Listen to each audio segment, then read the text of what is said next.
मैं एक बात अर्ज़ करना चाहता हूँ, अगर ये बात अच्छी लगे तो आप अपने बहन और बेटियों तक मेरी इस बात को पहुँचाइए।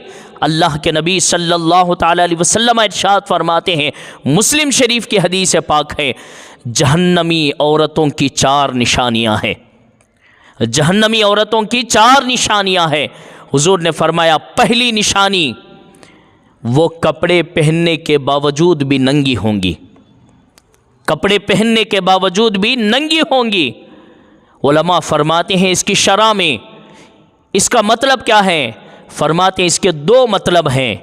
या तो वो इतने पतले कपड़े पहनेगी कि उसके जिस्म का आर पार नज़र आ रहा होगा।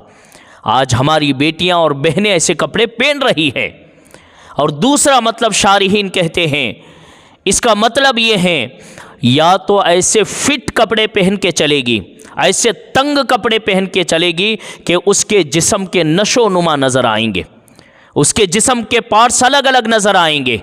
आज देखिए हमारी बच्चियां इसमें भी मुलव्विस हैं। बुर्का भी पहनती है तो इतने टाइट बुर्क़े पहनती हैं कि उसके जिस्म के नशो नुमा नज़र आया करते हैं। हुजूर ने फरमाया, जहन्नमी औरतों की पहली निशानी ये है कि वो कपड़े पहनने के बावजूद नंगी होंगी। फिर हुजूर ने इरशाद फरमाया, नंबर 2, वो जब कपड़े पहन के बाहर निकलेगी, लोगों को अपने तरफ माइल करने की कोशिश करेंगी, लोगों को अपनी तरफ देखने पर मजबूर करेंगी। आज हमारे मुस्लिम बच्चियों में ये चीज़ भी पाई जा रही है कि आज हमारी बच्चियां जब घर से निकलती हैं, दिल में उनका इरादा ये होता है, उनके कपड़े पहनने का, चलने का ढंग ये बताता है कि कोई मुझे देखे, कोई मेरे तरफ माइल हो।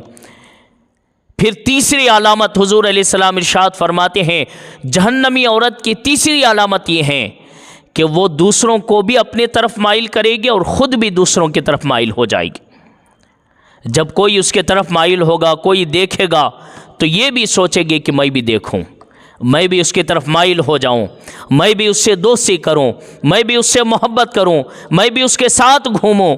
ये तीसरी निशानी है कि वो ख़ुद भी दूसरों की तरफ माइल हो जाएगी। आज हमारे बच्चियों का हाल देखिए। आज हमारी बच्चियां गैर महरम तो गैर महरम है, गैर मुस्लिम बच्चों के साथ भी घूम रही है, उनको भी अपने तरफ माइल करने और ख़ुद माइल होने की कोशिश में है और हो रही है। ये तीसरी अलामत है। नबी फरमाते हैं कि चौथी अलामत जहन्नमी औरत की ये है कि उसका जो सर है वो ऊँट के कोहान की तरह होगा। यानी ऊँट का जो कोहान होता है, जिस तरह वो चढ़ा हुआ होता है, वो चट्टान की तरह जो होता है, ऊंचे पहाड़ की तरह होता है, उस तरह उन औरतों के बालों का आलम होगा। यानी वो अपने बालों को इस तरह चढ़ा के रखेगी। देखिए आज हमारे मुस्लिम माँ और बहनें और बच्चियाँ अपने बालों को जब संवारती हैं तो इतने ऊंचे कर देती हैं, लगता है कि कोई पहाड़ रखा हुआ है, कोई ऊंट का कोहान रखा हुआ है। हुजूर ने इसको जहन्नमी औरतों की अलामत फरमाया है। और दूसरा मतलब मुहद्दिसीन बयान करते हैं कि औरतों का खुले आम बालों को खोल कर घूमना, ये इसका मतलब है। जिस तरह के कोहान खुला हुआ होता है ऊंट का, इसी तरह औरतें अपने बालों को खुले आम बाज़ारों में फिरने लगेगी। आज मुसलमान औरतों में ये चारों चीज़ें पाई जाती हैं। और मेरे आका का इल्म गैब देखिए, हुजूर ने इस हदीस को जब शुरू किया तो फरमाया कि ऐ मेरे सहाबा, तुम्हारे बाद मेरी उम्मत में कुछ लोग ऐसे आएंगे, कुछ औरतें ऐसी आएंगी जिनके अंदर ये चारों अलामतें पाई जाएंगी। मेरे आका की नज़रें उस वक्त भी देख रही थी कि कलमा पढ़ने वाली मुसलमान बच्चियां, बहनें वो हाल में होंगी जिनके अंदर जहन्नमी औरतों की चारों निशानियां पाई जाएंगी।